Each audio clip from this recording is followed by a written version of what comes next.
네, 안녕하세요. 데일리아드 이슈 김지원입니다. 네, 오늘은 지구의 날이라고 합니다. 오늘 하루만큼이라도 일회용품 사용이나 플라스틱 사용을 최소화하고 지구에 대한 고마움을 느껴보는 시간 가지셨으면 좋겠습니다. 네, 그럼 오늘의 데일리아드 이슈 키워드 소개할게요. 바로 아시아나 항공과 대웅입니다. 영상 끝까지 확인해 주시고요. 그럼 4월 22일 데일리아드 이슈 시작하겠습니다. 먼저 간밤 뉴욕 증시에서 주요 지수는 이틀 연속으로 유가가 폭락하면서 또다시 하락으로 마감했습니다. 이날의 첫 번째 미 증시 이슈는 연이은 유가 폭락입니다. 전날 주가도 유가 영향을 받았지만요. 이날 역시 이틀 연속으로 이어진 유가 폭락에 또 한 번 영향을 받았습니다. 전날에는 사상 처음으로 유가가 마이너스를 기록했는데요. 이날 5월물 WTI는 배럴당 9.06달러로 마무리가 되면서 반등했습니다. 문제는 6월물 WTI였는데 이 WTI 6월물 가격은 전장 대비 43% 이상 폭락한 배럴당 11.57달러를 기록했고요. 장중에는 6.5달러까지 내려가기도 했습니다. 이에 대해 도널드 트럼프 대통령은 이 시기가 원유 사기에 좋은 시기라고 하면서 7,500만 배럴 규모의 전략 비축유를 매입을 시사를 했습니다. 또한 유가 폭락세가 지속하면서 에너지 기업 파산 등으로 금융시장에 직접적인 타격이 발생할 수도 있다는 우려에 트럼프 대통령은 재무장관과 에너지부 장관에게 에너지 기업을 지원할 기금 조성 계획을 세우도록 지시했다고 밝혔습니다. 이어서 석유 수출국 기구 역시 예정에 없던 긴급 전화회의를 진행을 했는데요. 5월 1일에 예정이 된 감산 개시 시기를 당초 예정보다 앞당겨서 실시하는 방안을 검토하고 있다는 보도가 나왔습니다. 하지만 몇몇 회원들로부터 지지를 받지 못하고 있는 것으로 전해졌습니다. 네, 두 번째 미 증시 이슈는 악화된 기업 실적입니다. 유가 폭락과 더불어서 기업들의 실적 악화 역시 투자 심리를 위축을 시켰는데요. IBM은 전날 실적 발표를 통해서 1분기 매출이 전년 대비 3% 이상 감소했다고 밝혔습니다. 이러한 IBM의 매출 둔화는 분기 마지막 2주 동안 발생해서 코로나 영향이 컸다고 볼 수 있는데요. 2분기 또한 크게 위축될 수 있음을 나타내고 있습니다. 이 결과 IBM은 물론이고요. 세일즈포스 등 소프트웨어 회사들이 급락을 했고요. 그동안 견고한 흐름을 유지하던 기술주의 하락을 주도했습니다. 또 코카콜라가 1분기엔 예상보다 양호한 실적을 올렸지만 향후에는 예측 불허하고 올해 실적 전망을 철회하기도 했습니다. 코카콜라 CEO는 이날 코로나19로 인한 이동 제한 충격이 실적에 충격을 주고 있다고 하면서 4월 초부터 전 세계적으로 코카콜라 수요가 25%가량 감소했다고 이야기를 하고 있습니다. 네, 국내 증시로 넘어와서 오늘 우리 시장은 김정은 북한 국무위원장의 위독설 그리고 국제 유가 폭락의 양지수 모두 하락으로 출발했습니다. 특히 북한은 공식적인 입장을 내지 않은 상태여서 김 위원장의 잠적이 장기화될 경우 증시는 불확실성에 휩싸일 가능성이 높다는 분석도 나오고 있는데요. 자세한 장마감 지수는 화면으로 살펴보시죠.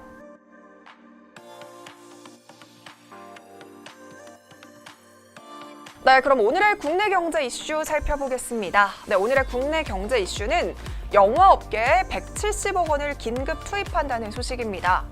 문화체육관광부가 코로나19 확산으로 피해가 심각한 영화업계에 170억 원을 긴급 투입한다고 밝혔습니다. 문체부와 영화진흥위원회는 170억 원을 영화산업에 지원을 하고 올해 말까지 한시적으로 영화관의 영화발전기금 부과금을 90% 감면하는 내용을 담은 영화산업 피해 긴급 지원 대책을 발표했습니다. 코로나19로 정말 많은 업계가 힘들지만 영화산업 역시 예외가 아니죠. 관객 수는 이미 90%가량이나 급감한 상황이라고 합니다. 이 영화 제작과 개봉이 전면 중단되는 등 전반적인 피해가 심각해지고 있기 때문인데요. 이에 정부는 우선 영화관에 부과한 영화 발전기금과 부과금을 올해 한해서 90% 감면하기로 했습니다. 뿐만 아니라 문체부와 영진회는 코로나19로 제작이나 개봉이 연기된 한국 영화에 대해서도 제작 비용과 개봉 비용 일부를 지원을 하기도 했는데요. 작품당 최대 1억 원씩 총 42억 원을 지원한다고 합니다. 이렇게 총 170억 원에 달하는 규모인데요. 이러한 사업들의 세부적인 지원 기준 등은 5월 초까지 영화진흥위원회를 통해서 공고할 예정이라고 합니다. 네, 그럼 본격적으로 오늘의 종목 살펴보겠습니다. 과연 어떤 이슈들이 있었을까요? 네, 먼저 첫 번째 종목은 아시아나 항공입니다. KDB 산업은행과 한국수출입은행이 아시아나항공에 1조 7천억 원 규모의 신규 자금을 지원하기로 결정을 했습니다. 데일리하드 이슈에서도 코로나19의 직격탄이었던 항공업계에 대한 내용을 정말 많이 언급을 해왔었죠. 특히 아시아나항공은 HDC 현대산업개발과 매각 작업을 진행 중이었기 때문에 항공업계의 경영난은 이 매각에 있어서도 또 다른 불안 요소였습니다. 현재 매각 진행 상황은 HDC 현대산업개발과 아시아나항공의 기업 결합이 중국에 이어서 미국에서도 승인된 상황입니다. 이에 따라 아시아나항공이 영업 중인 6개국 가운데 러시아만 남게 됐는데요. HDC 현대산업개발 측은 당초 이달 말로 예정이 됐던 아시아나항공의 유상증자와 회사채 발행 등을 통한 인수 대금 납입을 사실상 연기한 것으로 알려졌습니다. 코로나 사태 영향으로 아시아나항공이 심각한 경영난에 빠지면서 HDC 현산 컨소시엄은 인수 계약 완료를 서두르지 않기로 한 겁니다. 당연히 KDB 산업은행과 한국수출입은행과 같은 채권단 입장에서는 불안한 이슈겠죠. 이에 따라 산업은행과 수출입은행이 이달 만기가 다가오는 아시아나항공에 대한 여신 1조 1천억 원의 만기를 연장해 주기로 했습니다. 아시아나항공이 기존에 제공했던 5천억 원 영구채 출자 전환도 검토 중이고요. 금호 고송 역시 1,300원도 만기 연장을 결정을 했습니다. 아시아나항공 인수대금 납입을 주저하고 있는 HDC 현대산업개발의 절차 진행을 촉구하기 위해서입니다. 이외에도 추가로 1조 7천억 원을 대출을 해주기로 결정을 했는데요. 산은과 수은의 부담 비율은 7대3으로 알려졌습니다. 이 마이너스 통장 형식으로 아시아나항공이 필요하면 자금을 꺼내다 쓰는 방식으로 이번 조치는 아시아나항공에 1년간의 생활비를 지어준 것으로 풀이가 되고 있습니다. 정말 최악의 경우에는 HDC 현산이 아시아나항공 인수를 포기할 가능성까지 제기되는 상황에서 산은과 수은이 아시아나항공을 지원해 줌으로써 인수 작업이 차질을 빚을 가능성을 사전에 차단하고 있는 것으로 보입니다. 과연 HDC 현대산업개발의 최종 결정은 어떻게 될지 저도 많이 궁금해지는 상황인데요. 이 소식에 오늘 아시아나항공 최고 24%까지 상승하면서 마감했습니다. 두 번째 종목은 대웅입니다. 코로나19 치료 후보 물질 중 대웅의 니클로사마이드가 치료 효과가 가장 높을 것으로 예상이 되면서 오늘 대웅의 주가가 큰 폭의 상승세를 보였습니다. 과기정통부와 한국파스테르연구소는 니클로사마이드 성분이 최근 코로나19 치료제로 주목을 받고 있는 길리어드 사이언스의 렘데시비르 대비 40배, 클로로킨 대비 26배 높은 코로나19 항바이러스 활성도를 보였다고 밝혔습니다. 독일 연구팀 발표에 따르면 렘데시비르가 RNA 복제를 막아서 바이러스 증식을 억제하는 반면에 니클로사마이드는 세포에 직접적으로 작용해서 세포의 자가포식 활동을 활성해서 바이러스 인식을 억제한다고 합니다. 따라서 내성이나 변이가 생길 가능성이 낮을 것으로 예측을 하고 있습니다.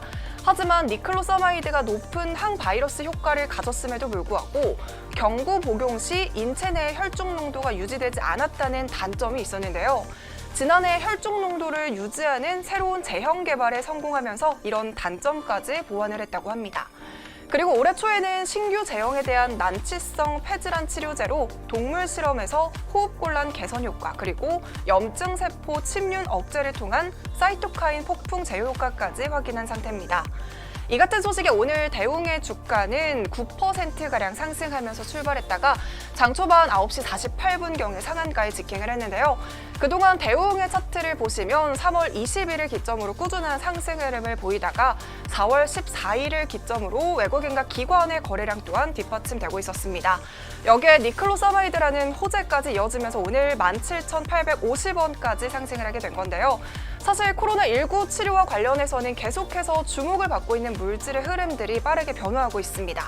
다만 이번 니클로사마이드는 가장 최근 주목을 받았던 렘데시비르와 클로로킨과 비교했을 때 최고 40배 이상의 항바이러스 활성도를 보였던 만큼 앞으로 임상 계획과 결과에 따라서 주가의 움직임을 보일 것으로 예상되고 있습니다.